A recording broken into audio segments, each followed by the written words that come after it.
Hey, everybody, welcome to this episode of Compassion and Courage Conversations in Healthcare.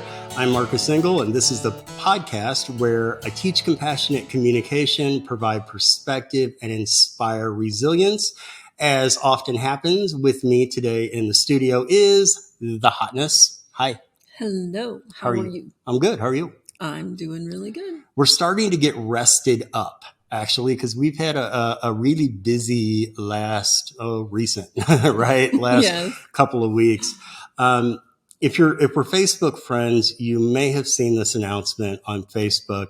But we lost my maternal grandmother recently.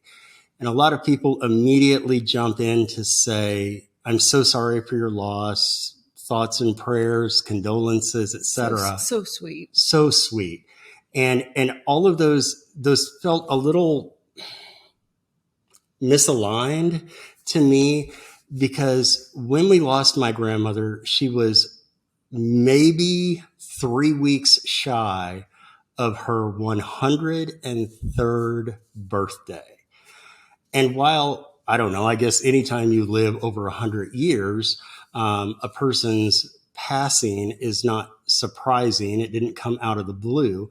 However, up until the last couple of days of my grandmother's life, she was just fine. Just so fine. Healthy. Still, even though 103 years old and had a full-time caregiver at home for the last year or two, my grandmother really was quite healthy. She never complained about aches and pains, which, I don't know, I'm 47 and I complain all the time about my body hurting, much less being 103 years old. But my grandmother lived on the same farm, in the same farmhouse for the last, 70 plus years. I just have to say, can you imagine 70 years in the same home house where you raised your family and, everything? So many people don't even get to live to be 70, much less in the same house. In the same house, right? It's really quite amazing. And that's why when people would give their condolences and their sympathy and such, I was torn, right? I was torn. I was thinking, don't be sorry. We should be so celebrating that she had such longevity. We should be celebrating her life instead of being sad. And while we are sad, we're also, to a certain extent, relieved, right? Because we know that the human body isn't necessarily supposed to live that long. And my grandma's longevity is probably due to the fact that she ate what we would now call an organic diet back, out of her garden. They just call it food. But my grandmother had such longevity in her home. As recently as a couple of years ago, still mowing her own yard on a John Deere garden tractor, still pulling food out of her own garden. That woman was tough, and you had to be tough. I think all of us, all Americans who survived the Depression are tough, but my grandmother was especially tough. And she was fierce. My grandmother was a fierce, strong woman. In fact, I believe it's in Waterloo, Illinois, the area that I come from, out of St. Louis, and especially west of St. Louis, that whole region, there's a lot of Germanic heritage. And in Waterloo, I believe it's in Waterloo, Illinois, there is a microbrewery that is called the Stubborn German Brewing Company. And I really want to go there. You are stubborn in June. I am stubborn in German. That's true. And where did I get it from? I got my strength from my grandmother. I think about, how did I have the strength to survive the trauma that blinded me and left me in a hospital bed? How did I survive it? Like I said, all of my grandparents were tough, but my grandmother was just a force to be reckoned with. And again, it's hard to mourn. It's hard to feel such a loss when she lives such a good, long life. And that's where I think that sometimes we feel like we're only allowed to have one emotion at a time. or that if we only have one emotion at a time, that has to be the only overriding emotion. I know a couple of years ago there was a lot of things on social media that talked about, hey, I don't know why you're so worried about what happened with XYZ celebrity when there's 20,000 people that just died due to a massive earthquake in the Middle East. And people like shame others for having more than one emotion. And I don't think we can do that. We're complex creatures. We are human beings that have a variety of emotions and feelings at any one given time. And you know who taught me that? You. Really? Yes. Yes. You taught me to hold my emotions with loose fingers and to not think of my emotional state in any one given point of time to be how it is, that's the gospel truth. It was to hold those emotions with loose fingers and also to be able to balance 2, 3, 4, 5 competing different emotions at once. With my grandmother, I'm feeling a little bit of relief that her suffering is over. I'm feeling a little bit of sadness that, there won't be any more Thanksgivings and Christmases at my grandmother's.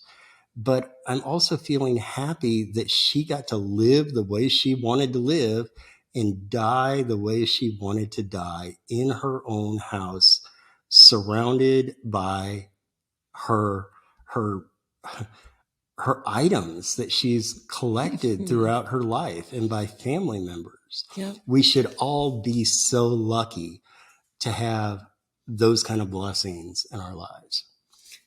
Absolutely. It was standing around the casket. There was just this feeling of, man, we're sad because we're going to miss having you around. But boy, we can celebrate all of the things you experienced in 100 years. It's so hard to be too sad. You lived to 103 years old, healthily. Right? Healthily, she wasn't right? bedridden. She and wasn't miserable for years. comatose or unresponsive. She was, as recently as a month or two ago, trying to vacuum behind her couch. Yes. At 102 years old, trying to vacuum. I think my favorite story of your grandmother is she was, I believe, 101, and she got on that tractor and decided to go visit one of her neighbors at night and drove it down the street. Yeah, drove like a quarter mile, half mile down the road. That's my grandma. I think that's a country song. Yep. There's a country song in there somewhere. Grandma leaving on the tractor. Yeah. So it's fun to remember all the things that she did.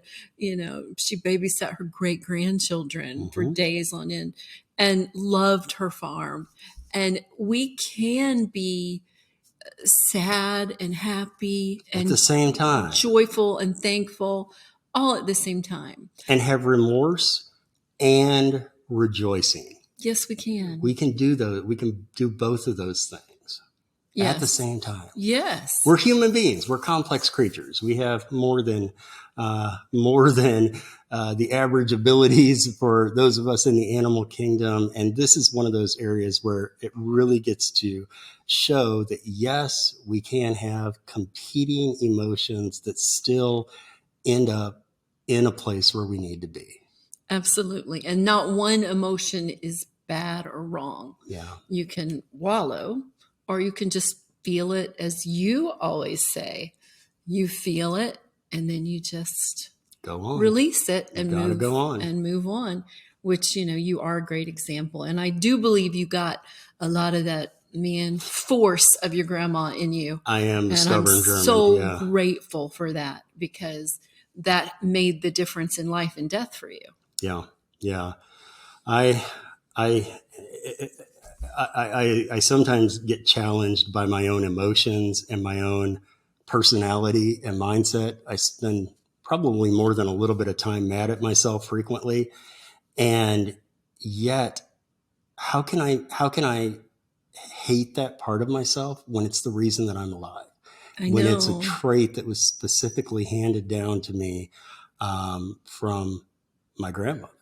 So, I know. so while we laid her to rest, we also took a lot of peace in the knowledge that we should all get to live and die the way that we wanted to, like she did. It's a gift when that happens. Yes. And yeah, if we don't approach it right, the same thing that is like with you, that stubbornness served you so well, but not in every situation. Not in every situation. Not in And every it situation. sounds like I'm picking on you, You but can pick it's on just me. it's just a very clear example. So learning to manage emotions is good, Yeah. but having all of them and all of our strengths, and be compassionate when you get it wrong.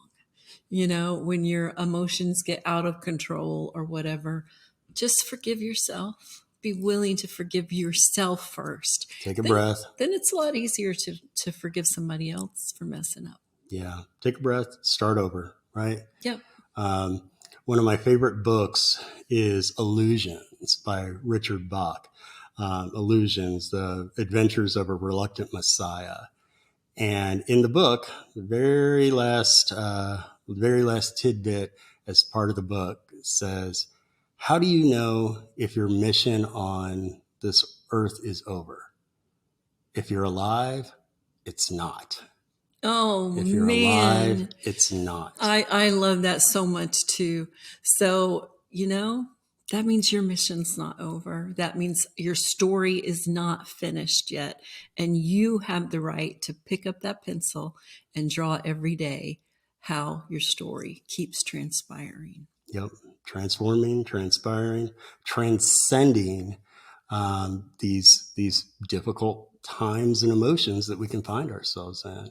So we're going to continue to celebrate my grandmother's life and reflect and have compassion with ourselves in this time of grieving and celebration. And we hope that you too can try to balance those emotions that you're having, hold those with loose fingers, and really try to remember that emotions last a short time. And when the next one comes along, let that last one go. Thank you all so much for being part of this episode of Compassion and Courage, Conversations in Healthcare. I am Marcus Engel, and with me, as frequently happens, is the hotness. Thanks for being with me. Thanks for letting me. Love you. Love you. All right. And we love all of you who are faithful CNC listeners. So please continue to react and subscribe and share all the things about the podcast. Thank you for helping us get the word out to people who need just a little bit more compassion and courage in their lives.